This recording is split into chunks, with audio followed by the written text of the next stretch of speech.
with you today in what will go down in history as the greatest demonstration for freedom in the history of our nation.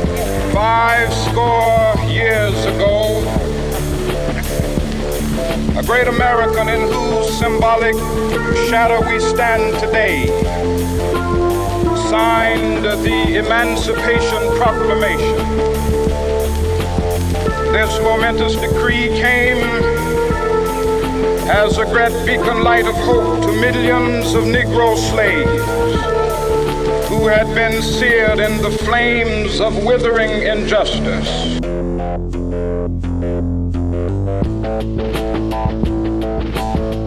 To end the long night of their captivity.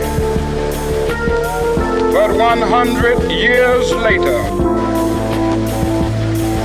the Negro still is not free. 100 years later,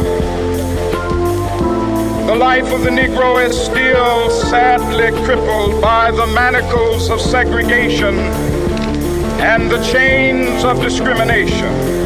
100 years later, the Negro lives on a lonely island of poverty.